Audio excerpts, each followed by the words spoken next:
اعوذ باللہ من الشیطان الرجیم بسم اللہ الرحمن الرحیم قل لا اقول لکم عندی خزائن اللہ ولا اعلم الغیب ولا اقول لکم انی ملک ان اتبع الا ما یوحی الی قل هل یستوی الاعمی والبصیر افلا تتفکرون صدق اللہ العظیم۔ اے نبی ان سے کہہ دیجئے میں تم سے یہ نہیں کہتا کہ میرے اختیار میں ہیں اللہ کے خزانے، تم مجھ سے کہتے ہو یہ دکھاؤ یہ دکھاؤ یہ دکھاؤ۔ میں نے کب دعویٰ کیا ہے کہ میرا اختیار ہے؟ کسی شخص سے مطالبہ کیا جانا چاہیے اس کے دعوے کے مطابق۔ میں نے الوہیت میں داخل ہونے کا کب دعویٰ کیا؟ میں نے تو دعویٰ کیا ہے کہ میں اللہ کا ایک بندہ ہوں، عام انسان ہوں، بشر ہوں، مجھ پر وحی آئی ہے، مجھے مامور کیا گیا ہے کہ تمہیں متنبہ کر دوں، وہ کام میں کر رہا ہوں۔ لا اقول لکم عندی خزائن اللہ، میں تو نہیں کہتا کہ میرے پاس کوئی اللہ کے خزانے ہیں، میرے اختیار میں ہیں۔ ولا اعلم الغیب، نہ میں نے یہ دعویٰ کیا ہے کہ غیب کا علم مجھے حاصل ہے۔ ولا اقول لکم انی ملک، نہ میں نے تم سے کبھی یہ کہا ہے یا کہتا ہوں کہ میں فرشتہ ہوں۔ ان اتبع الا ما یوحی الی، میں تو بس اتباع کر رہا ہوں اس شے کی کہ جو مجھے طرف وحی کی جا رہی ہے۔ قل هل یستوی الاعمی والبصیر، کہیے تو پھر اب برابر ہو جائیں گے دیکھنے والے اور اندھے؟ افلا تتفکرون، تو کیا تم تفکر نہیں کرتے، غور و فکر سے کام نہیں لیتے؟ وانذر بہ، اب پھر یہاں بہ پر زور دے رہا ہوں میں۔ اے نبی اس قرآن کے ذریعے سے خبردار کر دیجئے، آپ کا کام انذار ہے، تبشیر ہے۔ اوپر آ چکا ہے وما نرسل المرسلین الا مبشرین، پہلے آ چکا ہے اوحی الی ھذا القرآن لانذرکم بہ ومن بلغ، یہاں پھر آیا وانذر بہ الذین یخافون ان یحشروا الی ربہم، خبردار کر دیجئے اس کے ذریعے سے ان لوگوں کو کہ جنہیں واقعتاً کچھ خوف ہے کہ وہ اپنے رب کی طرف لے جائے جائیں گے۔ جیسا کہ میں نے آپ کو بتایا تھا کہ ان میں بھی بہت کم لوگ تھے کہ جو بعث بعد الموت کے منکر تھے، وہ یہ کہتے تھے کہ ہاں ہے، قیامت ہے، اٹھیں گے، اپنے رب کے پاس جائیں گے، لیکن وہاں ہمارے چھڑانے والے ہیں، وہ ہمیں بچا لیں گے۔ وانذر بہ الذین یخافون ان یحشروا الی ربہم لیس لہم من دونہ ولی ولا شفیع، ان کے لیے کوئی نہیں ہوگا اللہ کے سوا، نہ کوئی حمایتی نہ سفارش کرنے والا۔ اپنی ان مغالطوں کو رفع کر لیں، ان غلط فہمیوں کو رفع کر لیں۔ لعلہم یتقون، شاید کہ ان میں تقوی پیدا ہو جائے، شاید کہ وہ ڈر جائیں، شاید کہ خوف پیدا ہو جائے۔ ولا تطرد الذین یدعون ربہم بالغداۃ والعشی یریدون وجہہ، اور مت دھتکاریے آپ ان لوگوں کو کہ جو پکارتے ہیں اپنے رب کو صبح و شام اور وہ اس کی چہرے کی طالب ہیں، اس کی رضا کے جویا ہیں۔ یہ اصل میں اشارہ ہو رہا ہے کہ تمام رسولوں کے ساتھ یہ معاملہ ہوا، خاص طور پر حضرت نوح کے ساتھ بھی، کہ جو بڑے بڑے سرداران ہوتے تھے قوم کے، وہ کہتے تھے کہ اے نوح ہم تو تمہارے پاس آنا چاہتے ہیں، سمجھنا چاہتے ہیں بات کیا ہے، لیکن ہم دیکھتے ہیں جب بھی آئیں تمہارے پاس، تمہاری محفل میں بیٹھے ہوتے ہیں ہمارے کمی کاری ملازم گھٹیا لوگ، اب ہماری شایان نشان نہیں ہے کہ ہم ان کے ساتھ بیٹھیں۔ یہی بات حضور سے کہتے تھے کہ ہم آتے ہیں آپ کے پاس بات سمجھنے کے لیے، یہ آپ کے گرد جو جمگھٹا لگا رہتا ہے یہ ہمارے غلام لوگ ہیں، یہ ہمارے جو ہیں معاشرے کے پست طبقات ہیں، یہ آپ کے آس پاس ہوتے ہیں، تو پھر ہمارے شایان نشان یہ نہیں ہے کہ ہم ان کی موجودگی میں آپ سے بات کریں۔ اس پر جواب دیا جا رہا ہے اے نبی آپ ان کی باتوں سے کوئی اثر نہ لیں، آپ خام خواہ اپنے ان ساتھیوں کو، چاہے وہ غریب ہیں چاہے وہ پست طبقات سے ہیں، لیکن ان کی شان یہ ہے کہ وہ صبح و شام اللہ کو پکارتے ہیں، اللہ سے دعا کرتے ہیں، مناجات کرتے ہیں، تسبیح و تحمید کرتے ہیں، اور وہ اس کے چہرے، اس کے روح انور کے طالب ہیں، وہ اس کی رضا چاہتے ہیں، اس کی خوشی چاہتے ہیں۔ انہوں نے اپنی زندگی جو ہے من یشری نفسہ ابتغاء مرضات اللہ، یہ تو وہ لوگ ہیں جنہوں نے اپنی جانیں جو ہے اللہ کی رضا جوئی کے لیے، اللہ کی رضا حاصل کرنے کے لیے تج دی ہیں۔ ما علیک من حسابہم من شیء، آپ کے ذمے ان کے حساب میں سے کچھ نہیں ہے۔ وما من حسابک علیہم من شیء، اور نہ آپ کا ان کے اوپر آپ کے حساب میں سے کچھ ہے، یعنی یہ کہ یہ تو ہر شخص کو اپنی کمائی کرنی ہے، آپ کے ذمہ آپ کا فرض ہے، آپ کرتے جائیے۔ جو آپ کے پاس آ رہے ہیں ان کا حساب بھی اللہ لے لے گا، جو آپ کے پاس نہیں آتے ان کا حساب بھی لے لے گا، ہر ایک کو اس کے طرز عمل کے مطابق وہ بدلہ دے دے گا۔ نہ آپ ان کی طرف سے جواب دہ ہیں، نہ یہ آپ کی طرف سے جواب دہ ہیں۔ فتطردہم، تو اگر خدا نہ خواستہ بالفرض آپ ان کے دباؤ میں آ کر اگر انہیں دور کر دیں اپنے سے، دھتکار دیں، فتکون من الظالمین، تو آپ ظالموں میں سے ہو جائیں گے۔ وَكَذَلِكَ فَتَنَّا بَعْضَهُم بِبَعْضٍ، اور اسی طرح ہم نے بعض کو بعض کے ذریعے سے آزمایا ہے۔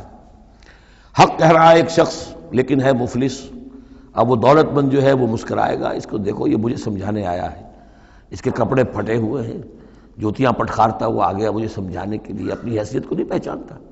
حالانکہ دیکھنا یہ چاہیے کہ جو بات وہ کہہ رہا ہے صحیح ہے یا غلط۔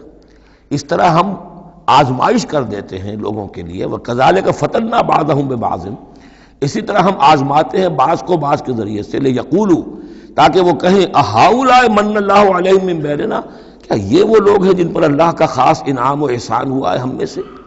ارے اللہ کا احسان ہم پر ہوا ہے، دولت مند ہم ہیں، سردار ہم ہیں، چودراٹیں ہماری ہیں، حویلیاں ہماری ہیں، یہ جو ہیں گرے پڑے طبقات کے لوگ، کیا یہ ہیں کہ جو اللہ کا احسان اور ان کے اوپر اللہ تعالیٰ کا بڑا فضل ہوا ہے؟ یہ کہا کرتے تھے مکے کے لوگ بھی کہ اگر قرآن اللہ نے بھیجنا ہی تھا، کتاب نازل کرنی تھی، نبوت دینی تھی، تو کوئی رجل من القریتین عظیم، یہ جو دو شہر ہیں مکہ اور طائف، بڑے بڑے چودھری ہیں، سرمایہ دار ہیں، بڑے لوگ ہیں، سردار ہیں، ان میں سے کسی کے پاس بھیجتا۔ مکے کا یتیم جس کے پاس کوئی دولت نہیں، بچپن مفلسی میں گزرا ہے، سخت مشقت کے اندر جو ہے جوانی کا دور گزرا ہے، جس کے پاس کچھ بھی نہیں، کوئی عہدہ نہیں، کوئی منصب نہیں، قریش کا کوئی عہدہ حضور کے پاس نہیں تھا، کوئی منصب نہیں تھا، کوئی آپ کے پاس سرمایہ نہیں تھا، آپ تو پیدا ہی ہوئے ہیں یتیم، تو اس اعتبار سے کیا یہی رہ گیا تھا اللہ کے لیے؟ معاذ اللہ ثم معاذ اللہ۔ لِيَقُولُوا أَهَٰؤُلَاءِ مَنَّ اللَّهُ عَلَيْهِم مِّن بَيْنِنَا أَلَيْسَ اللَّهُ بِأَعْلَمَ بِالشَّاكِرِينَ، تو کیا اللہ تعالیٰ زیادہ واقف نہیں ہے ان سے کہ جو واقعتاً اس کا شکر کرنے والے ہیں؟ ایک اور جگہ آئے گا کہ اللہ تعالیٰ وَاللَّهُ أَعْلَمُ حَيْثُ يَجْعَلُ رِسَالَتَهُ، اللہ بہتر جانتا ہے کہ کہاں اسے اپنی رسالت کا منصب کس کو دینا چاہیے، کس میں اس کی صلاحیت ہے۔ جیسے طالوت کے بارے میں لوگوں نے کہہ دیا تھا کہ اس کے لیے کیسے ہو سکتی ہے سرداری، جبکہ ہمارے پاس دولت ہے، اس کے پاس دولت نہیں، لم یؤت سعۃ من المال، تو کہا گیا تھا اسے جسم اور علم کے اندر اللہ نے بسطہ یعنی کشادگی عطا فرمائی ہے۔ وَإِذَا جَاءَكَ الَّذِينَ يُؤْمِنُونَ بِآيَاتِنَا، اور اے نبی اس کے برعکس یہ لوگ جو چاہتے ہیں کہ آپ دھتکار دیں ان کو، اس کے برعکس آپ کی روش کیا ہونی چاہیے ان غرباء اور فقراء کے لیے؟ وَإِذَا جَاءَكَ الَّذِينَ يُؤْمِنُونَ بِآيَاتِنَا، جب آپ کے پاس آئیں وہ لوگ جو ہماری آیات پر ایمان رکھتے ہیں، فَقُلْ سَلَامٌ عَلَيْكُمْ، تو آپ ان کو سلام کہا کیجئے اور انہیں خوشخبری دیا کیجئے، کتب ربکم علی نفسہ الرحمہ، تمہارے رب نے اپنے اوپر رحمت کو لازم کر لیا ہے، اور تمہارے لیے خاص رحمت کا مظہر کیا ہے؟ انہ من عمل منکم سوءا بجہالۃ، کہ تم میں سے کوئی بھی اگر کسی وقت کوئی برے کام کا ارتکاب کر بیٹھے، جذبات میں آ کر، ناواقفیت سے، جہالت میں، ثم تاب من بعدہ، پھر اگر وہ فوراً توبہ کر لے گا، وہ اصلح اور اصلاح کر لے گا، فانہ غفور الرحیم، تو اللہ تعالیٰ غفور الرحیم ہے۔ یہ تمہارے لیے مزید خوشخبری ہے، تہنیت اللہ کی طرف سے، قل سلام علیکم کتب ربکم علی نفسہ الرحمہ انہ من عمل منکم سوءا بجہالۃ ثم تاب من بعدہ واصلح فانہ غفور الرحیم۔ وکذالک نفصل الآیات، آگے محذوف ہے لفظ لیتفکروا بہا ولتستبین سبیل المجرمین، اسی طرح ہم اپنی آیات کی تفصیل بیان کرتے ہیں تاکہ یہ لوگ ان پر غور کریں، تفکر کریں، اور جب غور کریں گے، تفکر کریں گے، تو مجرموں کا راستہ ان کے سامنے کھل کر آ جائے گا کہ جس راستے پر ہم جا رہے ہیں وہ واقعتاً مجرموں کا راستہ ہے۔ قل انی نہیت ان اعبد الذین تدعون من دون اللہ، کہہ دیجئے مجھے تو روک دیا گیا ہے ان کو پوجنے سے کہ جن کو تم پکارتے ہو اللہ کے سوا، یہ لات عزا منات ان کو میں نہیں پکار سکتا، مجھے روک دیا گیا ہے، مجھے تو حکم دیا گیا ہے لا تدعوا مع اللہ احدا، اللہ کے ساتھ کسی اور کو مت پکارو۔ قل لا اتبع اہواءکم، اور کہہ دیجئے ڈنکے کی چوٹ میں تمہاری خواہشات کی پیروی نہیں کر سکتا، قد ضللت اذا، اگر ایسا کروں گا تو میں خود گمراہ ہو جاؤں گا، وما انا من المہتدین، اور پھر نہ رہوں گا میں ہدایت والوں میں۔ قل انی علی بینۃ من ربی، اب اس کو ذرا نوٹ کر لیجئے، کہہ دیجئے کہ میں تو اپنے رب کی طرف سے ایک بڑی بینہ پر ہوں، میں جس راستے پر چل رہا ہوں روشن راستہ ہے، میں اس کا باطن بھی جانتا ہوں، اس کی حقیقت بھی مجھ پر منکشف ہے۔ اور یہ بینہ اصل میں کیا ہے، یہ جا کر آگے سورہ ہود میں یہ بات زیادہ کھلے گی کہ بینہ جو ہے وہ ایک عام انسان کے لیے دو چیزوں سے بنتی ہے، فطرت سلیمہ، جیسا کہ میں نے شروع میں عرض کیا تھا آپ سے، فطرت سلیمہ، عقل سلیم، اس سے انسان ایک حد تک آ گیا، پھر اللہ کی وحی جو آئی اس نے تصدیق کر دی، یہ بینہ بن گیا۔ اب اسی معنی میں پھر رسول اور پھر اللہ کی وحی مل کر بینہ بن جاتے ہیں۔ وہ لوگوں کے حق میں بینہ، اور خود اپنے حق میں بینہ کیا ہے؟ آپ کی اپنی فطرت سلیمہ، عقل سلیم، اور اس پر پھر وحی کی توثیق، وحی نے آ کر ان کو اجاگر کر دیا، ان حقائق کو جن تک آپ اپنی عقل سلیم اور فطرت سلیمہ کی رہنمائی میں پہنچ چکے تھے۔ قل انی علی بینۃ من ربی، کہہ دیجئے میں کوئی اندھیرے میں ٹامک ٹوئیاں نہیں مار رہا ہوں، تم جو مجھ سے مطالبے کر رہے ہو، مجھ پر دباؤ ڈال رہے ہو، میں تو اپنے رب کی طرف سے بینہ پر ہوں۔ وَكَذَّبْتُمْ بِهِ، تم نے اسے جھٹلا دیا ہے۔ مَا عِندِي مَا تَسْتَعْجِلُونَ بِهِ، میرے پاس وہ شے موجود نہیں ہے جس کی تم جلدی مچا رہے ہو۔ وہ جلدی مچاتے تھے، لے آئیے عذاب، بہت سن چکے ہم، کان پک گئے سن سن کر ہمارے، عذاب آئے گا، عذاب آئے گا، عذاب کہاں ہے؟ وہ عذاب کہاں رکا ہوا ہے؟ 10 برس ہو گئے، پاس نہیں ہے، میرے اختیار میں نہیں ہے۔ وہ عذاب بھی آئے گا، اللہ کے فیصلے سے آئے گا، جب وہ چاہے گا آئے گا۔ ما عندی ما تستعجلون بھی، جس چیز کی تم جلدی مچا رہے ہو وہ میرے اختیار میں نہیں ہے۔ ان الحکم الا للہ، فیصلے کا اختیار کلیتاً اللہ کے ہاتھ میں ہے۔ یقص الحق، وہ حق بات بیان کر دیتا ہے، وہو خیر الفاصلین، اور وہ سب سے اچھا فیصلہ کرنے والا ہے۔ قل لو ان عندی ما تستعجلون به، اب اس میں وہ تلخی جو ہے وہ ظاہر ہو رہی ہے کہ تم جو تنگ آ گئے ہو میری باتیں سن سن کر، میرے اندر بھی تمہاری جانب سے بیزاری پیدا ہو چکی ہے۔ قل لو ان عندی ما تستعجلون به، کہہ دیجئے اگر میرے ہاتھ میں ہوتا، میرے اختیار میں ہوتا، میرے پاس ہوتا جس کی تم جلدی مچا رہے ہو، لقضی الامر بینی و بینکم، تو میرے اور تمہارے مابین کبھی کا فیصلہ طے ہو چکا ہوتا، میں تمہیں ابھی مزید مہلت نہ دیتا۔ تم اگر تمہارے کان پک گئے تو میں بھی تنگ آ چکا ہوں، میرے بھی اب جو ہے صبر کا پیمانہ جو ہے وہ ایک حد کو پہنچ چکا ہے۔ لقضی الامر بینی و بینکم، میرے اور تمہارے مابین کبھی کا فیصلہ چکا دیا گیا ہوتا۔ واللہ عالم بالظالمین، اللہ خوب واقف ہے ظالموں سے۔ وَعِندَهُ مَفَاتِحُ الْغَیب، اسی کے پاس ہے خزانے غیب کے۔ یہ مفاتح جو یہاں جمع آیا ہے تو مفتاح کہتے ہیں کنجی کو، اس کی جمع بھی ہے، اور مفتاح کہتے ہیں اس کو جس سے کھولا گیا، یعنی خزانہ۔ یہاں پر مفتاح کی جمع ہے یا مفاتح۔ وَعِندَهُ مَفَاتِحُ الْغَیب، اسی کے پاس غیب کے سارے خزانے ہیں۔ لا يعلمها الا هو، کوئی جانتا ہی نہیں ان کو سوائے اس کے۔ وَيَعْلَمُ مَا فِي الْبَرِّ وَالْبَحْرِ، اور وہ تو جانتا ہے جو کچھ خشکی میں ہے اور جو کچھ سمندر میں ہے۔ وَمَا تَسْقُطُ مِنْ وَرَقَةٍ إِلَّا يَعْلَمُهَا، اور نہیں گرتا کوئی ایک پتا بھی کسی درخت سے مگر اللہ کے علم میں ہوتا ہے۔ وَلَا حَبَّةٍ فِي ظُلُمَاتِ الْأَرْضِ وَلَا رَطْبٍ وَلَا يَابِسٍ، نہیں گرتا کوئی دانہ نہ زمین کی تاریکیوں میں، وہ دانہ گھستا ہے زمین کے اندر بیج کی شکل میں، ولا رطبن، نہ کوئی ہری چیز تر و تازہ، ولا یابس، نہ سوکھی چیز، الا فی کتاب مبین، ایک کتاب مبین میں سب کی سب موجود ہے۔ یہ کتاب مبین اللہ کا علم قدیم ہے، اللہ کا علم قدیم جس میں کہ ہر شے موجود ہے، ما کان و ما یکون، آن واحد کی طرح۔ وَهُوَ الَّذِي يَتَوَفَّاكُم بِاللَّيْلِ، اب یہ لفظ یہاں پر آ گیا ہے، وہ جو قادیانیوں کے ساری خباثت کا توڑ جو ہے، وہ جو میں نے وضاحت آپ کو بیان کی تھی کہ وفا یوفی یتوفا، اب یہاں آ گیا وَهُوَ الَّذِي يَتَوَفَّاكُم بِاللَّيْلِ، وہی ہے جو تمہیں وفات دیتا ہے رات کے وقت۔ کیا وفات دیتا ہے؟ کیا انسان مر جاتا؟ نہیں، جان تو رہتی ہے، شعور نہیں رہتا۔ میں نے کہا تھا 3 چیزیں ہیں، جسم ہے، جان ہے، جان میں شعور ہے۔ بڑا پیارا ایک شعر ہے فارسی کا، جان نہاں در جسم او در جان نہاں، جسم کے اندر تو پنہا ہے جان، جان میں وہ پنہا ہے۔ 3 چیزیں ہو گئیں۔ یہاں اس شعر میں وہ سے مراد کچھ اور ہے، اس وقت میں اس پر نہیں جاؤں گا، لیکن 3 چیزیں سمجھ لیجئے۔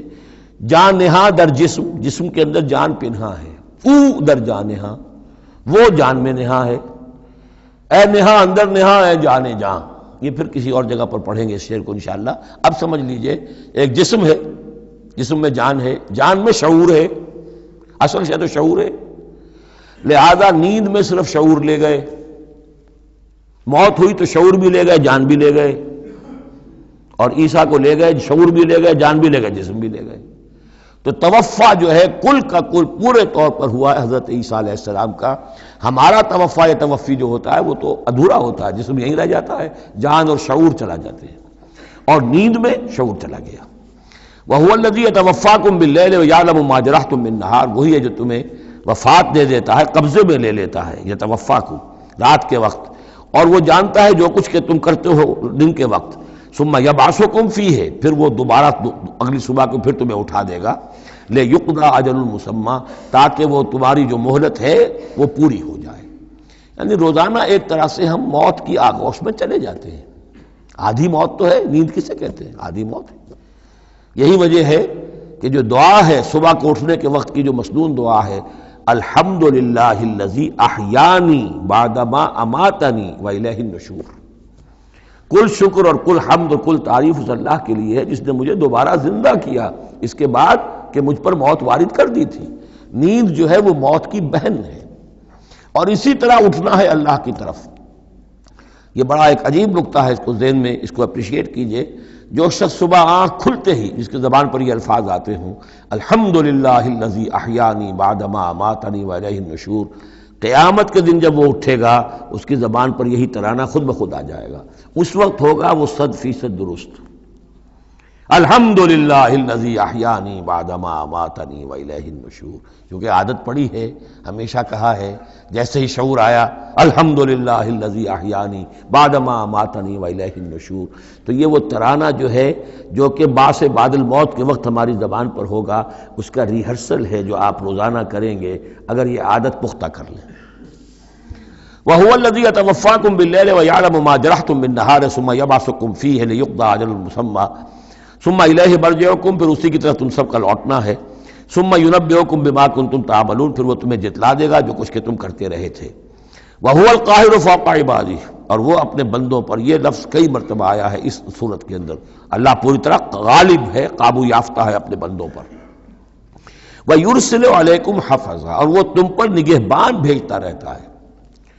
ہر انسان کے ساتھ فرشتے باڈی گارڈ کی حیثیت سے موجود ہیں، اس لیے کہ جب تک اللہ نے اجل معین رکھی ہوئی ہے اس وقت تک تو زندہ رکھنا ہے۔ وہ زندہ رکھنے کے لیے حفظہ، حفاظت کرنے والے نگہبان، وہ جو میں نے ایک دفعہ پہلے بھی کہا تھا، بسا اوقات تو محسوس ہوتا ہے کہ جیسے گاڑی ایسے سناٹے سے آپ کے ساتھ سے گزری ہے کہ معلوم ہوتا ہے کسی نے ہاتھ دے کر آپ کو بچایا، ورنہ بچنے کا کوئی امکان نہیں تھا۔ تو کوئی ہے، جب معلوم ہے کہ ابھی اس کی موت کا وقت نہیں آیا تو بچانے والے فرشتے ہمارے ساتھ ہوتے ہیں۔ حتیٰ اذا جاء احدکم الموت، یہاں تک کہ جب تم میں سے کسی کی موت کا وقت آتا ہے، توفته رسلنا، اب یا پھر توفا آ گیا، اب یہاں پہ شعور اور جان دونوں جائے گا۔ توفته رسلنا، تو ہمارے بھیجے ہوئے فرشتے جو ہیں وہ اس کو قبضے میں لے لیتے ہیں، وہم لا یفرطون، اور اس میں کوئی کمی نہیں کرتے، کوئی کوتاہی نہیں کرتے، جو حکم آیا اور جب آیا۔ ثم ردوا الی اللہ مولاہم الحق، پھر وہ لوٹا دیے جاتے ہیں اب اللہ کی طرف جو ان کا مولا ہے برحق، سچا۔ الا لہ الحکم، آگاہ ہو جاؤ، فیصلے کا اختیار اسی کے ہاتھ میں ہے، حاکمیت اسی کی ہے، ان الحکم الا للہ، یہ دوسری مرتبہ آیا یہاں۔ وہو اسرع الحاسبین، اور وہ حساب کرنے والوں میں سب سے بڑھ کر تیز ہے، یعنی اسے دیر نہیں لگے گی، اس کے کمپیوٹرز جو ہیں وہ کوئی بہت ہی سپر کمپیوٹر جن کا ہم تصور بھی نہیں کر سکتے۔ قل من ینجیکم من ظلمات البر والبحر تدعونہ تضرعا وخفیا، ان سے پوچھئے کون تمہیں نجات دیتا ہے اندھیروں میں سے، وہ تاریکی کے ہوں یا سمندر کے، سمندر میں گھپ اندھیرا ہے، کشتی چل رہی ہے، کچھ نظر نہیں آ رہا ہے، اوپر بادل بھی ہیں، اب اس وقت انسان کو کچھ نہیں سوچتا، ہاتھ کو ہاتھ سجھائی نہیں دے رہا، کون تمہیں پھر بھی بچاتا ہے وہاں؟ من ینجیکم۔ اسی طرح کوئی قافلہ ہے، بھٹک گیا ہے، اندھیری شب ہے، جدا اپنے قافلے سے ہے تو اب یہ کہ اندھیرے کے اندر بھٹک رہا ہے، نہ دائیں کا نہ بائیں کا پتہ نہیں، ہر درخت معلوم ہوتا ہے کوئی آسیب ہے، کوئی بھوت ہے جنہیں چلا آ رہا ہے، پھر بھی اللہ بچاتا ہے تمہیں۔ من ینجیکم من ظلمات البر والبحر تدعونہ تضرعا وخفیا، اس وقت تو تم پکارتے ہو اللہ کو بہت ہی گڑ گڑاتے ہوئے اور دل ہی دل میں خفیہ خفیہ، اے اللہ بچا دے، اے اللہ اس وقت کو راستہ بنا دے، کوئی دستگیری ہو جائے، کسی طرف سے روشنی ہو جائے۔ لئن انجانا من ہذہ، اور کہتے ہو تم دل میں اگر اللہ نے ہم کو اس سے بچا لیا، نجات دے دی، لنکونن من الشاکرین، پھر تو اب باقی زندگی تو بالکل اللہ کے شکر گزار بندے بن کر ہم گزار دیں گے۔ قل اللہ ینجیکم منہا، اللہ تعالیٰ پھر نجات دیتا ہے تمہیں اس سے، ومن کل کرب، اور ہر کرب سے، ہر تکلیف سے، ثم انتم تشرکون، پھر اس کے بعد تم آ کے پھر شرک شروع کر دیتے ہو، پھر تمہیں اپنی دیویاں دیوتا، اپنے آلہہ، اپنے چودھری، اپنے سردار یاد آ جاتے ہیں۔ قل هو القادر على ان يبعث عليكم عذابا من فوقكم، یہ آیت جو ہے یہ بہت اہم ہے کہ عذاب الہی کی کئی قسمیں ہیں، 3 قسمیں یہاں بیان ہوئی ہیں۔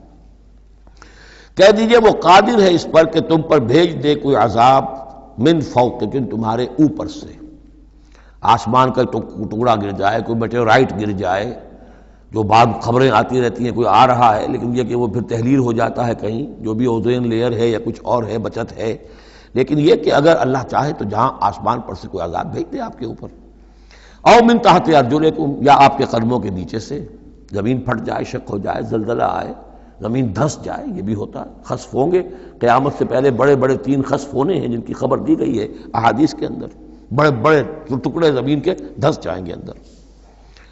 قل هو القادر على ان يبعث عليكم عذابا من فوقكم او من تحت ارجلكم، یہ 2 شکلیں ہو گئی، اوپر سے یا قدموں کے نیچے سے، او يلبسكم شيعا، یا تمہیں گروہوں میں تقسیم کر دے، ويذيق بعضكم بعض بعض، اور ایک کی طاقت کا مزہ دوسرے کو چکھائے۔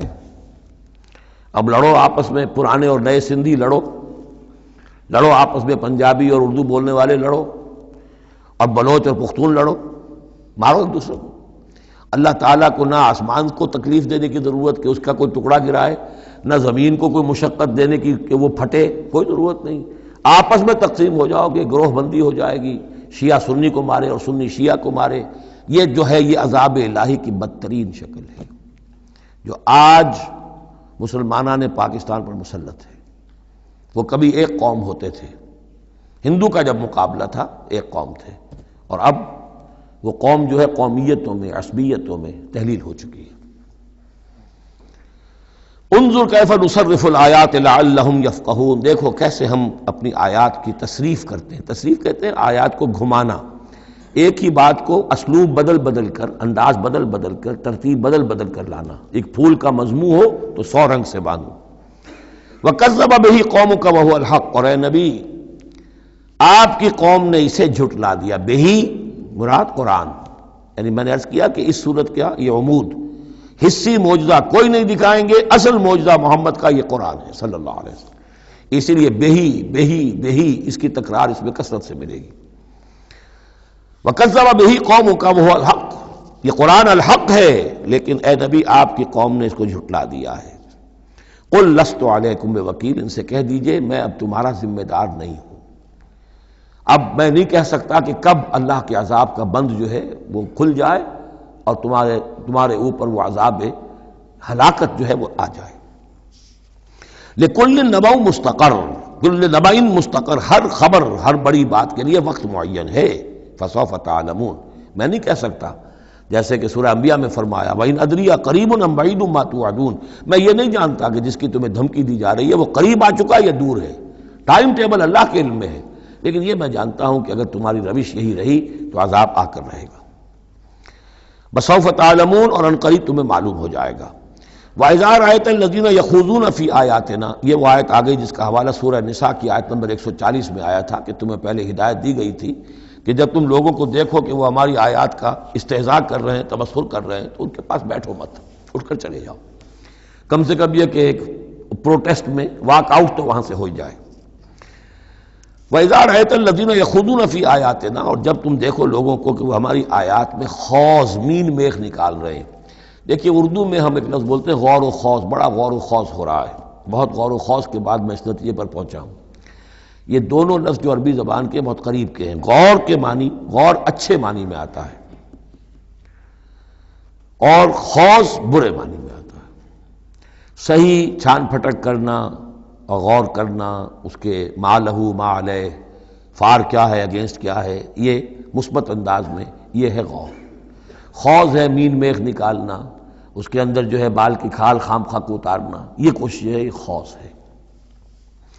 وَإِذَا رَأَيْتَ الَّذِينَ يَخُوضُونَ فِي آيَاتِنَا، جبکہ وہ ہماری آیات میں اس طریقے کا معاملہ کر رہے ہوں تو جب تم دیکھو فَأَعْرِضْ عَنْهُمْ، تو ان سے کنارہ کرو، حَتَّى يَخُوضُوا فِي حَدِيثٍ غَيْرِهِ، یہاں تک کہ پھر وہ کسی اور بات میں لگ جائے، کسی اور مذاق میں، ٹھٹھے میں، پھر تم ان کے پاس جا سکتے ہو۔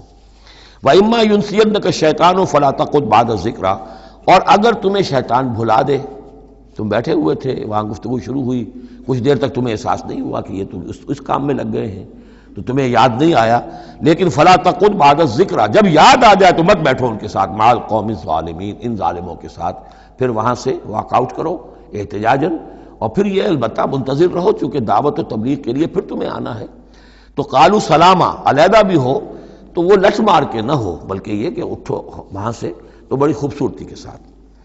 وما علی الذین یتقون من حسابہم من شیء، اور یقیناً جو لوگ اللہ کی تقوی کی روش اختیار کرتے ہیں ان پر ان کے حساب کی کوئی ذمہ داری نہیں ہے، ولیکن ذکریٰ لعلہم یتقون، لیکن یہ یاد دہانی ہے تاکہ وہ تقوی اختیار کریں۔ وذر الذین اتخذوا دینہم لعبا ولہوا، اور چھوڑو ان کو، دفع کرو، نظر انداز کرو، ان سے آپ نظر پھیر لو کہ جنہوں نے اپنے دین کو کھیل اور کود بنا لیا ہے، کھیل، ہنسی مذاق، ٹھٹا۔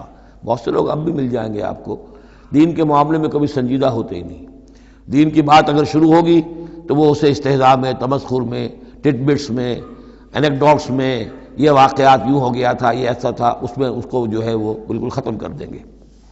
وَذَرِ الَّذِينَ اتَّخَذُوا دِينَهُمْ لَعِبًا وَلَهْوًا وَغَرَّتْهُمُ الْحَيَاةُ الدُّنْيَا، اور ان کو تو اصل میں دھوکے میں مبتلا کر دیا ہے دنیا کی زندگی نے، ساری توجہات ادھر ہیں، بھاگ دوڑ اس کے لیے ہے، زیادہ سے زیادہ کمانا ہے، مال جمع کرنا ہے، حلال سے ہو حرام سے ہو، ساز و سامان کی فکر پڑی ہوئی ہے۔ وَذَكِّرْ بِهِ، اب پھر بہی کو نوٹ کیجئے، تذکیر کیجئے، اس کے قرآن کے ذریعے سے تذکیر کیجئے، جیسے کہ سورہ قاف کی آخری آیت ہے فذکر بالقرآن من یخاف وعید، قرآن کے ذریعے سے تذکیر کیجئے اس شخص کو کہ جس کے اندر کچھ خوف ہے اللہ کے وعدے کا اور اللہ کی وعید کا۔ تو یہاں بھی آیا کہ آپ ان کو چھوڑیے، وذکر بہ ان تبصر نفس بما کسبت، اس قرآن کے ذریعے سے انہیں تذکیر کرائیے، یاد دہانی کرائیے کہ مبادا کوئی شخص گرفتار ہو جائے اپنے کرتوتوں کے عوض، وہ وقت نہ آ جائے کہ تم اپنی رنگ رلیوں اور کرتوتوں کے عوض رہن رکھے جاؤ، گرفتار ہو جاؤ۔ لیس لہا من دون اللہ ولی ولا شفیع، پھر اس کے لیے اللہ کے سوا کوئی نہیں ہوگا، یا اللہ کے مقابلے میں اللہ سے بچانے والا کوئی نہیں ہوگا، نہ کوئی ولی اور نہ شفیع۔ دیکھیں دوسری مرتبہ کیٹیگوریکل ڈینائل شفیع کی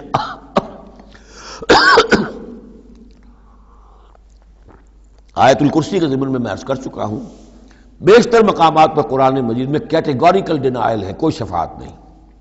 البتہ ہے ایک شفاعت کا، ایک شفاعت حقہ کی ایک حیثیت ہے، اس کو سمجھنے کی ضرورت ہے، اس کی شرائط ہے، اس کی لیمٹس ہیں۔ اگر ان شرائط اور لیمٹ سے آزاد کر دیں گے تو پھر یہ ہے کہ وہ شفاعت کا جو تصور ہے ایمان بالآخرت کی نفی کر دے گا، پھر کوئی فائدہ ہی نہیں، ڈر کا آئے گا۔ جب چھڑوانے والے ہیں جو چاہو کرو، جو بھی کچھ ہے، لیکن تیرے محبوب کی امت میں ہے، شرابی ہیں، زانی ہیں، بدماش ہیں، چور ہیں، ڈاکو ہیں، حرام خور ہیں، غبن کرتے ہیں، جو بھی کچھ ہے، لیکن تیرے محبوب کی امت میں ہے، تو اگر تو اسی پر کوئی معاملہ طے ہونا ہے تو خام خواہ کاہے کو آدمی ہاتھ روکے، بابر بعیش کوش کے عالم دوبارہ نیست، پھر تو جو عیش کر سکتے ہو کرو، جہاں آج پڑتا ہے کیوں روکتے ہو؟ تو سیدھی سیدھی بات ہے۔ لیس لہا من دون اللہ ولی ولا شفیع وان تعدل کل عدل، یہ وہی عدل آ گیا، اور اگر فدیہ دینا چاہیں کل کا کل فدیہ، لا یؤخذ منہا، نہیں قبول کیا جائے گا۔ واتقوا یوما لا تجزی نفس عن نفس شیئا ولا يقبل منها شفاعۃ ولا یؤخذ منها عدل ولا هم ينصرون، جو یہ 2 مرتبہ سورہ بقرہ میں آ چکا ہے۔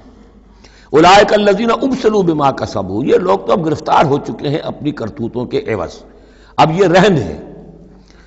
لہم شراب من حمیم، ان کے لیے تو ہے پینے کے لیے تو کھولتا ہوا پانی، وعذاب علیم بما کانوا یکفرون، اور دردناک عذاب ہوگا ان کے کفر کی پاداش میں۔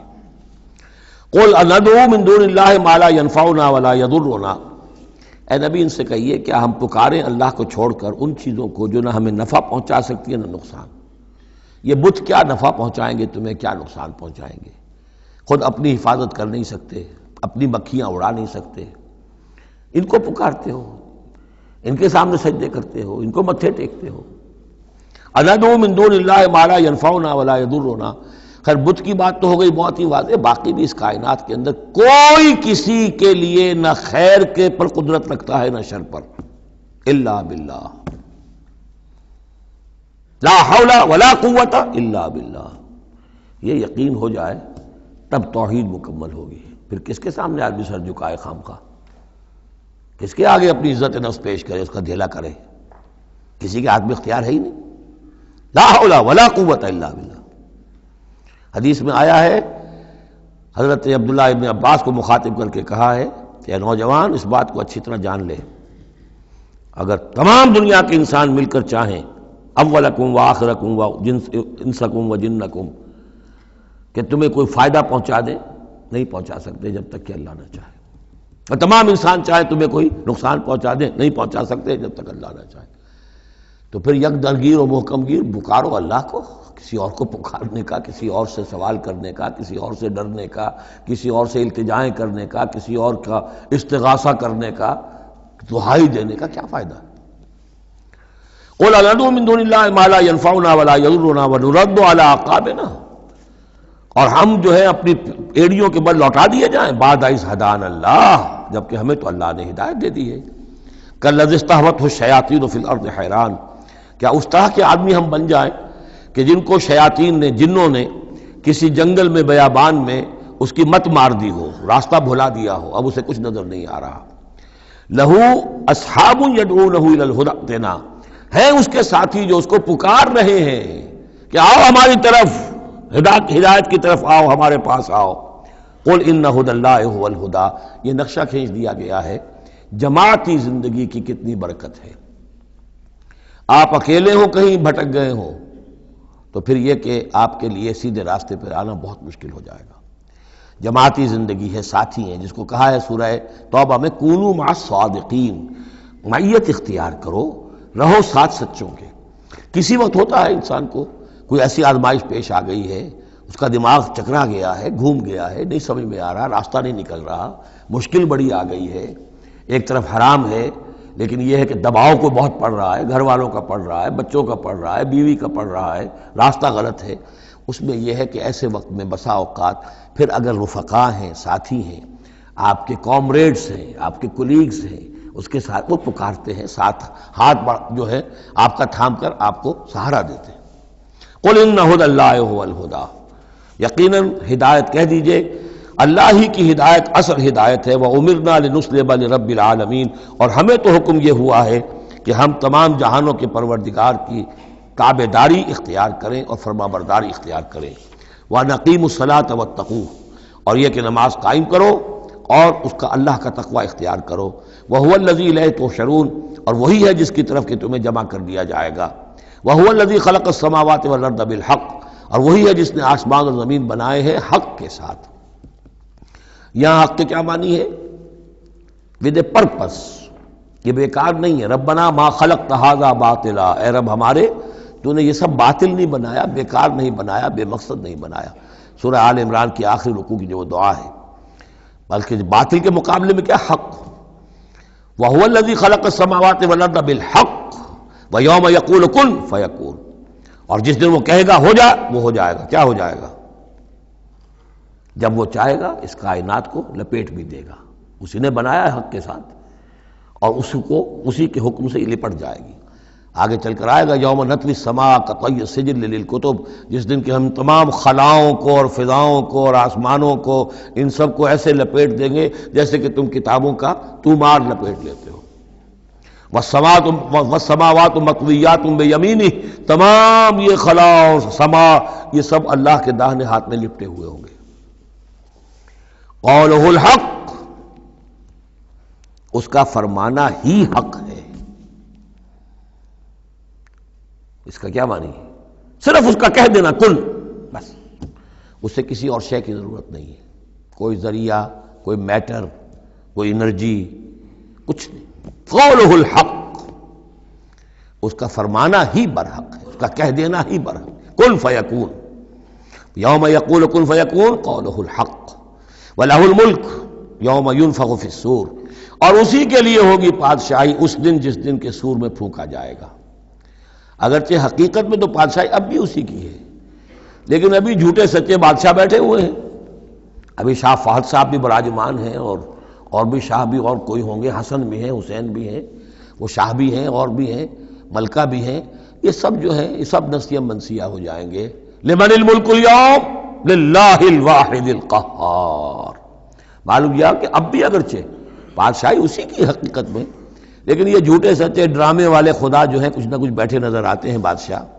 وَلَهُ الْمُلْكُ يَوْمَ يُنفَخُ فِي الصُّورِ، عالم الغیب، وہ تمام غیب کا جاننے والا، والشہادہ، اور کھلی باتوں کا جاننے والا، وَهُوَ الْحَكِيمُ الْخَبِيرُ، اور وہ کمال حکمت والا اور ہر شے سے باخبر۔ وَإِذْ قَالَ إِبْرَاهِيمُ لِأَبِيهِ آزَرَ، اب اس میں آپ دیکھیں کہ اس سورہ مبارکہ میں حضرت ابراہیم کا ذکر ہے اور پھر ان کی نسل کے بعض انبیاء کرام کا ذکر ہے۔ ایک گلدستہ تو ہم پڑھ آئے ہیں سورہ نساء کے آخر میں، وہاں 13 انبیاء اور رسل کے نام آئے تھے۔ یہاں اس سے ذرا بڑا گلدستہ آئے گا، یہاں پہ 17 انبیاء اور رسل کے نام آئیں گے، پھر حضرت ابراہیم علیہ السلام کا ذکر یہاں آیا ہے، اور جو جن رسولوں کی قوموں پر ہلاکت کے بارے میں قرآن میں صراحت کے ساتھ مذکور ہے، ان 6 کا ذکر جو ہے سورہ اعراف میں آئے گا۔ حضرت ابراہیم علیہ السلام کی قوم کا کیا حشر ہوا یہ صراحت کے ساتھ قرآن میں مذکور نہیں ہے، جو قوم نوح کے ساتھ، ہود کے ساتھ، قوم صالح کے ساتھ، قوم شعیب کے ساتھ ہوا، تو حضرت ابراہیم علیہ السلام کے معاملے کو علیحدہ نکال لیا ہے وہ سورہ انعام میں، اور باقی جو ہے نوح، ہود، صالح اور شعیب، لوط اور موسیٰ، ان کا ذکر جو ہے وہ آپ کو ملے گا سورہ اعراف میں، اس لیے کہ ان کا معاملہ ایام اللہ کا ہے۔ تو فذکرہم بایام اللہ، التذکیر بآلاء اللہ اس میں ہے، التذکیر بایام اللہ اس میں ہے، لہذا یہاں حضرت ابراہیم کا ذکر ہے۔ وَإِذْ قَالَ إِبْرَاهِيمُ لِأَبِيهِ آزَرَ أَتَتَّخِذُ أَصْنَامًا آلِهَةً، اور یاد کرو جب کہ کہا ابراہیم نے اپنے باپ آزر سے، کیا تم نے ان بتوں کو اپنا خدا بنا رکھا ہے؟ یہاں جو آزر کا لفظ خاص طور پر آیا ہے میرے نزدیک، یہ اصل میں تورات کی نفی کے لیے، تورات میں تارح نام لکھا گیا ہے، گویا اس کی تصحیح کے لیے، ورنہ یہاں کوئی خاص ضرورت نہیں تھی۔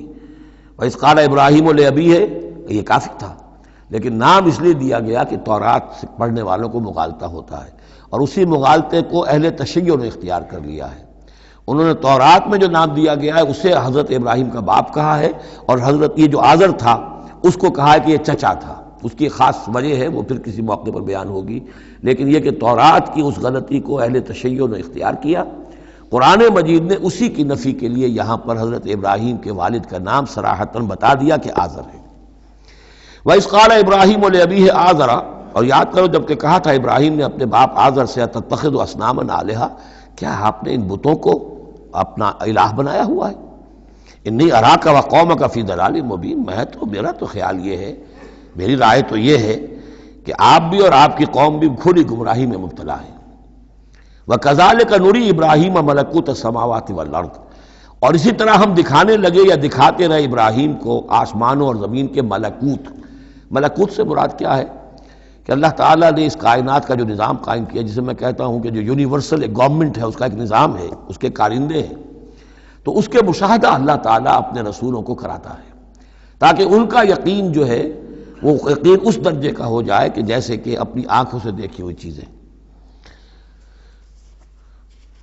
وَلِيَكُونَ مِنَ الْمُوقِنِينَ، اور تاکہ وہ پوری طرح یقین کرنے والوں میں سے ہو جائے، لیکن واو چونکہ یہاں آیا اس سے پہلے ہم محذوف مانیں گے تاکہ وہ اپنی قوم پر حجت قائم کر سکے اور پوری طرح یقین کرنے والوں میں سے ہو جائے۔ یہ جو آگے آ رہا ہے یہ در حقیقت حضرت ابراہیم علیہ السلام کی طرف سے اپنی قوم پر حجت کو اس طور سے پیش کیا گیا ہے۔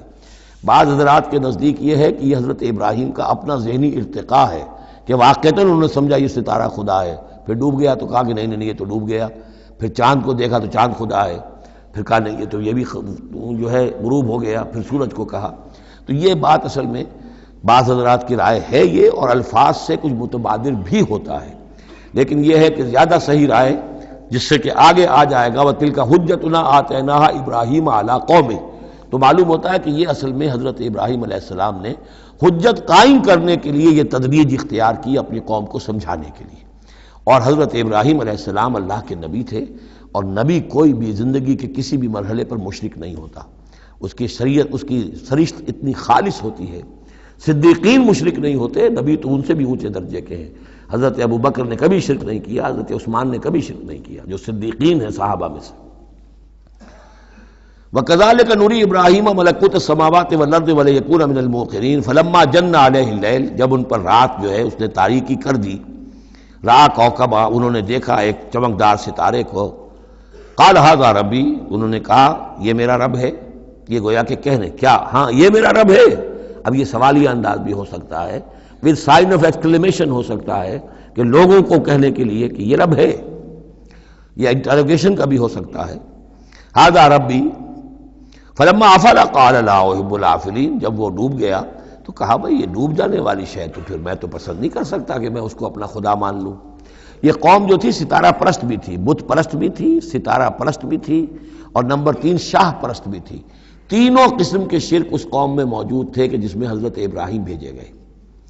یہ بیبیلونیا یا عراق، آج کا عراق، سابق بیبیلونیا، اس کا ایک شہر اس شہر کے بھی اب کھنڈرات نکل آئے ہیں، کھدائیاں ہو چکی ہیں۔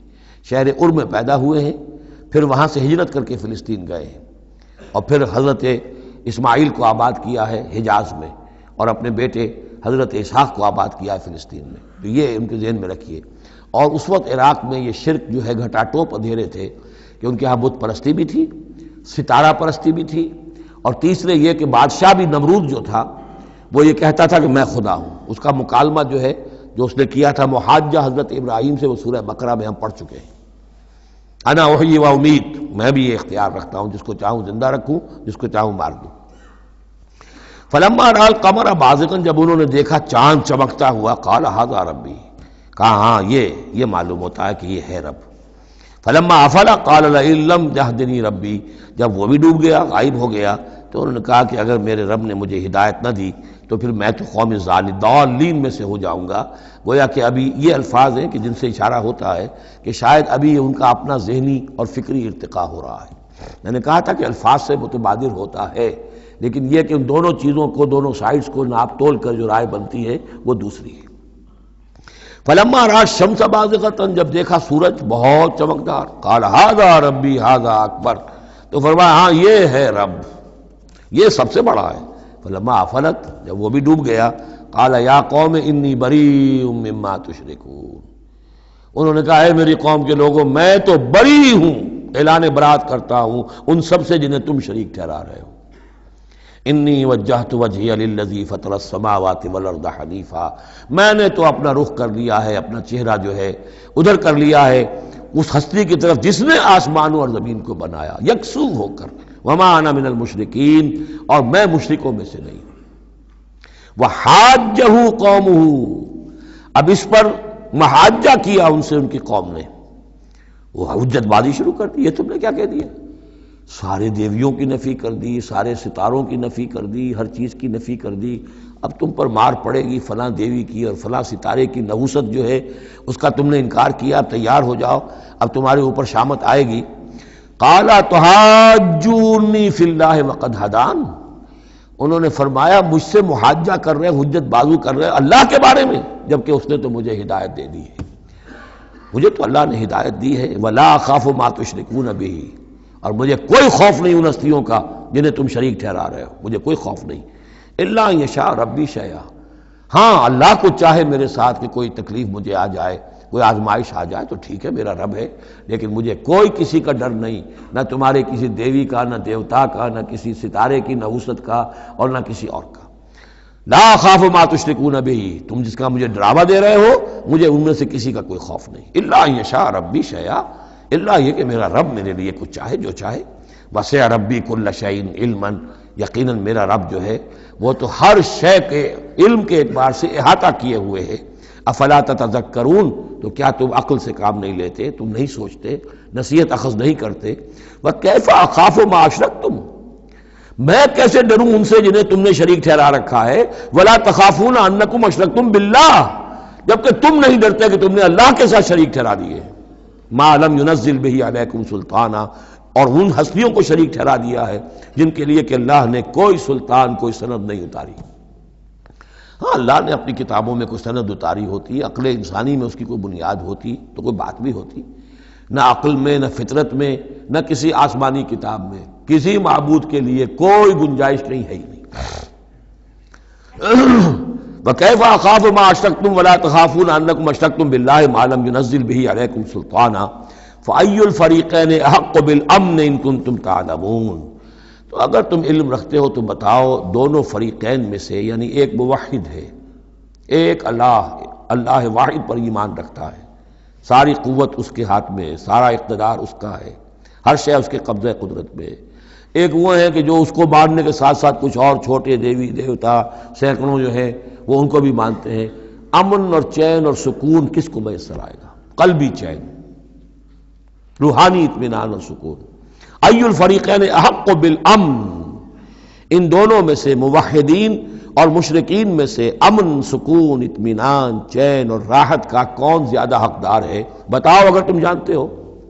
اور اس کا جواب خود دیا، الذین آمنوا ولم یلبسوا ایمانہم بظلم، یقیناً وہ لوگ جو ایمان لائیں اور اپنے ایمان پر کسی طرح کے شرک کی آلودگی نہ ہونے دیں۔ یہاں لفظ ظلم آیا ہے، ظلم کسی چھوٹے گناہ کو بھی کہہ سکتے ہیں، اسی لیے اس پر صحابہ گھبرا گئے تھے کہ حضور کون شخص ہوگا کہ جس نے کبھی کوئی ظلم نہ کیا ہو، اور نہیں تو اپنے اوپر ظلم کرتا ہے آدمی، کسی پر ظلم کرتا ہے۔ تو اس کا تو مطلب ہے کوئی شخص بھی یہ جو مقام ہے جو یہاں بیان کیا جا رہا ہے اس کا جو سزاوار اور اس کا حقدار نہیں ہو سکتا۔ آپ نے فرمایا نہیں، یہاں ظلم سے مراد شرک ہے۔ پھر آپ نے سورہ لقمان کی آیت پڑھی، اس میں فرمایا کہ ان الشرک لظلم عظیم، وَإِذْ قَالَ لُقْمَانُ لِابْنِهِ يَا بُنَيَّ لَا تُشْرِكْ بِاللَّهِ إِنَّ الشِّرْكَ لَظُلْمٌ عَظِيمٌ۔ یہاں پر ظلم سے مراد شرک ہے، یعنی ایمان ایسا ہو کہ جو شرک کی ہر آلودگی سے پاک ہو۔ میں یہاں پھر تذکرہ کیے دیتا ہوں، شروع میں بھی عرض کیا تھا، شرک کسے کہتے ہیں، شرک کی قسمیں کون کون سی ہیں، کون کون سے بھیس بدل کر یہ شرک آتا ہے۔ باہر رنگے کے خواہی جامہ می پوش، من اندازے قدت را می شناسم، تم چاہے کسی بھی رنگ کا لباس پہن کے آ جاؤ، میں تمہیں تمہارے قد سے پہچان لوں گا۔ تو قد سے پہچاننا جو ہے شرک کا آسان نہیں ہے، بھیس بدلتا ہے یہ، اس کے لیے ضروری ہے۔ اور آج کے دور میں شرک کس کس شکل میں موجود ہے اس کا سمجھنا بہت اہم ہے۔ اس موضوع پر میرے 6 گھنٹے کے کیسٹس موجود ہیں۔ الذین آمنوا ولم یلبسوا ایمانہم بظلم، یقیناً وہ لوگ جو ایمان لائے اور جنہوں نے اپنے ایمان میں کسی بھی نوع کے شرک کی آمیزش نہ ہونے دی، اولئک لہم الامن وہم مہتدون، ان کے لیے ہے امن اور وہی ہوں گے راہیاب۔ یہ امن اور ایمان اور اسلام اور سلامتی کا جو آپس میں تعلق ہے لفظی اعتبار سے، وہ اس دعا میں بہت نمایاں ہو جاتا ہے کہ جو حضور ہر نیا جو چاند دیکھتے تھے ہر مہینے کا تو دعا مانگتے تھے، اللہم اہلہ علینا بالامن والایمان والسلامت والاسلام، اے اللہ یہ مہینہ جو شروع ہو رہا ہے اس نئے چاند کے ساتھ، ہلال کے ساتھ، اسے ہم پر طلوع فرما امن اور ایمان کے ساتھ اور سلامتی اور اسلام کے ساتھ۔ تو یہ بڑا گہرا ربط ہے ان الفاظ کے اندر۔ میرا چھوٹا سا کتابچہ ہے قرآن اور امن عالم، آج سے شاید کوئی میں سمجھتا ہوں کہ 30-32 سال پہلے کی تقریر تھی میری، لیکن وہ ان موضوعات پر میں سمجھتا ہوں کہ بہت مختصر لیکن بہت مفید ہے۔ فرمایا وَتِلْكَ حُجَّتُنَا آتَيْنَاهَا إِبْرَاهِيمَ عَلَىٰ قَوْمِهِ، اس کا میں حوالہ دے رہا تھا۔ یہ پوری سرگوشت بیان کر کے اب فرمایا یہ ہماری وہ حجت تھی جو ہم نے ابراہیم کو عطا کی اس کے قوم کے خلاف۔ یہ سارا محاجہ حضرت ابراہیم اپنی قوم سے کر رہے تھے۔ بظاہر اس کو توریہ کہتے ہیں، ایک ہوتا ہے جھوٹ بولنا، ایک ہوتا ہے توریہ۔ توریہ یہ ہے کہ آپ کہیں کوئی بات ایسی کہ جو جھوٹ تو نہیں ہے لیکن جس سے سننے والا مغالطے میں مبتلا ہو جائے۔ مثلا حضرت شیخ الہند رحمۃ اللہ علیہ کا واقعہ ہے، جس زمانے میں ان کے وارنٹ نکلے ہوئے تھے اور وہ حرمین شریفین میں تھے، مکہ مکرمہ میں تھے، وارنٹ نکلا ہوا ہے اور شریف حسین والی مکہ جو ہے اس کے سپاہی ڈھونڈتے پھر رہے ہیں کہ کہاں ہے وہ مولوی ہندوستانی جو ہے جو باغی ہے انگریزوں کا، اس کو پکڑا جائے۔ اب یہ ایک جگہ پر یہ کہیں کھڑے ہوئے تھے تو ایک شرطے نے آ کر جو وہاں کا سپاہی تھا پوچھا ان کے بارے میں محمود الحسن کو جانتے ہو؟ کہ یہاں جانتا ہوں۔ وہ کہاں ہے؟ محمود الحسن کہاں ہے؟ تھوڑا سا 2 قدم پیچھے ہٹ کے کہا ابھی یہیں تھے۔ جھوٹ تو نہیں بولا نا، 2 قدم پیچھے ہٹ کر کہا ابھی یہیں تھے، بالکل سچ بولا۔ اس نے سمجھا ابھی یہیں تھے، دوڑا ادھر دوڑ گیا، اپنے نکل گئے۔ اس کا نام ہے توریہ۔ یہ جھوٹ بھی نہیں ہے لیکن یہ کہ سننے والے کو مغالطہ بھی ہو گیا۔ اصل میں حضرت ابراہیم علیہ السلام کے کلام میں یہ توریہ کا انداز جو ہے وہ بہت ہے، تاکہ لوگوں کو جیسے جب بتوں کو سب کو توڑ دیا تو کہا کہ اس نے توڑا ہوگا، یہ جو بڑا ہے جو صحیح سالم کھڑا ہوا ہے بڑا بت، اور تیشہ بھی جو ہے جس سے توڑا تھا سب کو وہ اس کی گردن میں لگا دیا کہ یہ جو ہے جو آلہ ہے، آلہ واردات بھی اسی کے پاس سے برآمد ہو رہا ہے اور یہ سالم ہے، باقی سب ٹوٹ گئے ہیں، تو قرائن کی شہادت بھی ہے کہ یہی ہے، پکڑو اس کو۔ تو یہ ہوتا ہے ان کو سمجھانے کے لیے کہ وہ سوچیں، دروں بینی پر آمادہ ہو جائیں۔ تو یہ ہے میرے نزدیک ان آیات کا محل یہ ہے۔ وَتِلْكَ حُجَّتُنَا آتَيْنَاهَا إِبْرَاهِيمَ عَلَىٰ قَوْمِهِ، اور یہ ہماری وہ دلیل تھی جو ہم نے عطا فرمائی ابراہیم کو اس کی قوم کے خلاف، نرفع درجات من نشاء، ہم بلند کرتے ہیں درجے جن کے چاہتے ہیں۔ اب ظاہر بات ہے یہاں کہنے کا مقصد یہ ہم نے ابراہیم کے درجے بہت بلند کیے۔ ان ربک حکیم علیم، یقیناً تیرا رب حکیم اور علیم ہے۔ وَوَهَبْنَا لَهُ اسحاق وَيَعْقُوب، اب وہ گلدستہ شروع ہو رہا ہے، اور ہم نے اسے عطا فرمایا اسحاق جیسا بیٹا، یعقوب جیسا پوتا، کلن ہدینا، سب کو ہم نے ہدایت دی، وَنُوحًا ہدینا من قبل، اور نوح کو ہم نے ہدایت دی تھی ان سے بھی پہلے، ومن ذریتہ، اور ان کی اولاد میں سے، حضرت ابراہیم کی اولاد میں سے، داؤد و سلیمان و ایوب و یوسف و موسیٰ و ہارون، کیسے کیسے عظیم نبی ہم نے اٹھائے، داؤد جیسا بادشاہ، سلیمان جیسا بادشاہ، ایوب اور یوسف اور موسیٰ اور ہارون، وَكَذَلِكَ نَجْزِي الْمُحْسِنِينَ، اسی طرح ہم بدلہ دیتے ہیں محسنین کو۔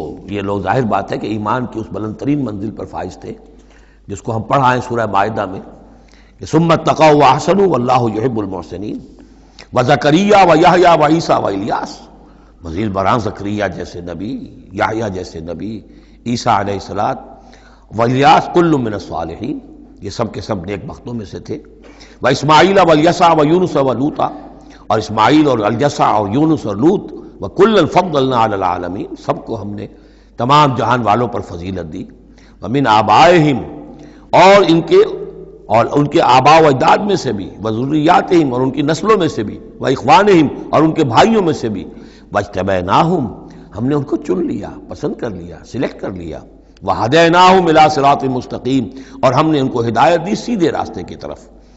ذالک ھدی اللہ یہدی بہ من یشاء من عبادہ، یہ اللہ کی وہ ہدایت ہے جس کی وہ ہدایت بخشتا ہے جس کو چاہتا ہے اپنے بندوں میں سے۔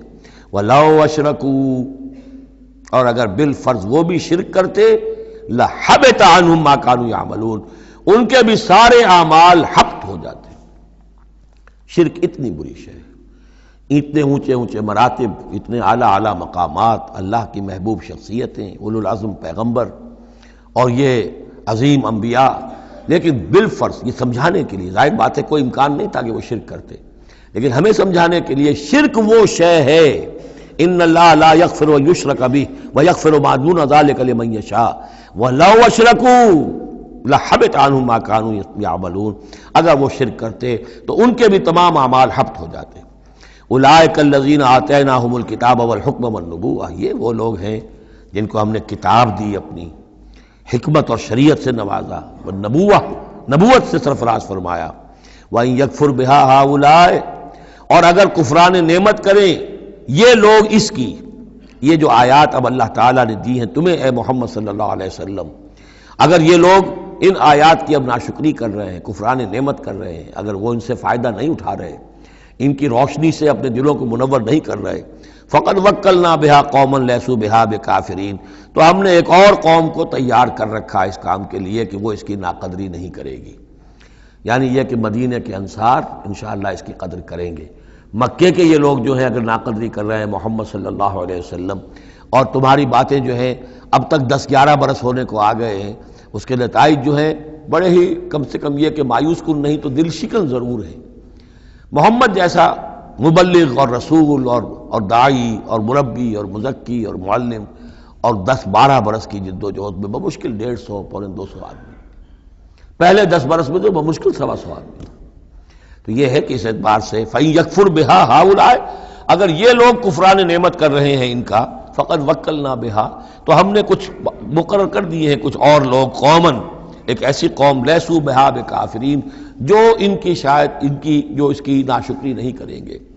کچھ پتہ نہیں یہ ہماری جو دعوت رجوع القرآن ہے جو کہاں کہاں پھیل رہی ہے، پاکستان میں ٹی وی پر بینڈ ہے، میرا درس نہیں آ سکتا، انڈیا میں دوردرشن کبھی کبھی دکھا دیتا ہے، دلی سے خبر آ جاتی ہے کہ دوردرشن پہ میرے کبھی کیسٹ جو ہے ٹی وی کے درس دکھائے جا رہے ہیں۔ بامبے میں جو کیبل ٹی وی ہے، 8000 فیملیز ہیں جو ہر ہفتے 2 مرتبہ میرا درس قرآن دیکھ رہے ہیں کیبل ٹی وی پر، اور وہی لوگ ہیں کہ جنہوں نے چاہا ہے کہ اب ان کو ایسی اس کی ریکارڈنگ مل جائے کہ وہ اسے سیٹلائٹ کے اوپر لے جا سکے، اور یہ کہاں ہو رہا ہے؟ بھارت میں، دارالکفر میں۔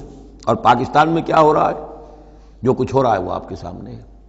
تو اگر ناقدری کرنے والے ہیں، گرفتہ چینیاں احرام و مکی خفتہ در بٹھا، چینیوں نے تو احرام باندھ لیے، اور مکی جو ہے ابھی سویا ہوا ہے بتھا کی وادی کے اندر، ابھی اسے ہوش ہی نہیں ہے کہ وہ اٹھے وہ بھی احرام باندھے۔ تو یہ بہرحال یہ آیت بڑی اہم ہے اس اعتبار سے، آج کے دور میں خاص طور پر یہ ہے کہ کوئی مایوسی انسان کو ہونی نہیں چاہیے۔ ہمیں تو پتہ بھی نہیں ہے کہ کہاں کہاں یہ بات پھیل رہی ہے، ممکن ہی نہیں ہے مجھے معلوم ہو کہ میرے کیسٹ کہاں کہاں پہنچ گئے۔ وہ تو جہاں کہیں بھی جاتا ہوں دیکھتا ہوں سنتا ہوں، کوئی کہتا ہے میرے پاس 300 کیسٹ آپ کے ہیں، کوئی کو ملتا ہے میرے پاس اتنے کیسٹ آپ کے ہیں، میں سنتا ہوں۔ تو اب یہ دعوت پھیل رہی ہے، اب یہ میں نہیں کہہ سکتا کہ کس جگہ پر یہ جڑ پکڑے زمین کے اندر، اور یہ انقلابی دعوت جو ہے قرآن کی وہ وہاں ایک تناور درخت بنے، ایک تحریک زبردست انقلابی اٹھے۔ فَإِن يَكْفُرْ بِهَا هَؤُلَاءِ فَقَدْ وَكَّلْنَا بِهَا قَوْمًا لَيْسُوا بِهَا بِكَافِرِينَ۔ اگر یہ اس کی ناقدری کر رہے ہیں تو اے نبی آپ آزردہ خاطر نہ ہو، ہم نے ایک اور قوم کو تیار کر لیا ہے کہ وہ اس کی ناقدری نہیں کریں گے۔ اولئک الذین ھدی اللہ فبہداہ مقتدہ، یہ وہ لوگ ہیں جن کو اللہ نے ہدایت دی تھی۔ یہ 17 نام جو اوپر ہم نے پڑھے ہیں، فرمایا کہ اللہ فرما رہا ہے ہم نے انہیں ہدایت دی تھی، فبہداہ مقتدہ، تو آپ بھی ان کی ہدایت کی پیروی کیجئے۔ یہ بہت اہم نقطہ ہے جو یہاں پر نوٹ کر لینے کا ہے کہ جو بھی سابقہ انبیاء کے معاملات کہیں آئیں اور ان کی نفی نہ آئے، وہ چیز گویا کہ ہم مسلمانوں کے لیے بھی وہ چیز جو ہے وہ اس قابل ہے کہ ہم اس کی اتباع کریں، اس کی پیروی کریں، اس کو مانیں۔ چنانچہ اسی اعتبار سے یہ رجم اور قتل مرتد، یہ 2 سزائیں جو ہیں یہ ہمارے ہاں اہل سنت نے اور سب تمام مسلمانوں نے یہ لی ہے کہ رجم کی سزا قرآن میں نہیں ہے، یہ سابق شریعت کی سزا ہے جس کو حضور نے برقرار رکھا ہے۔ قتل مرتد کا ذکر بھی قرآن مجید میں نہیں ہے، یہ بھی سابق امت کے اندر سابق شریعت کی سزا ہے جس کو برقرار رکھا گیا ہے۔ جب تک کسی شے کی نفی نہ ہو جائے سابق جو بھی شریعت ہے اس کی، اس وقت تک یہ ہے کہ وہ چیز بھی لاگو رہے گی۔ فرمایا اولئک الذین ھدی اللہ فبہداہ مقتدہ قل لا اسألکم علیہ اجرا، اور کہہ دیجئے کہ میں تم سے اس پر کسی اجر کا طالب نہیں ہوں، میں نے تم سے کوئی محنتانہ کبھی طلب نہیں کیا، تم سے کوئی معاوضہ نہیں مانگا۔ ان هو الا ذکریٰ للعالمین، یہ نہیں ہے مگر تمام جہان والوں کے لیے یاد دہانی ہے، نصیحت ہے۔ جو چاہے اس سے کسب فیض کرے، جو چاہے اس سے نور حاصل کرے، جو چاہے اس سے صحیح صراط مستقیم تک کی رہنمائی اخذ کر لے، یہ تو اللہ تعالیٰ کی طرف سے ایک صدقہ جاریہ ہے۔ ان هو الا ذکریٰ للعالمین، یاد دہانی اور نصیحت ہے تمام جہان والوں کے لیے۔ بارک اللہ لی ولکم فی القرآن العظیم ونفعنی وإیاکم بالآیات والذکر الحکیم۔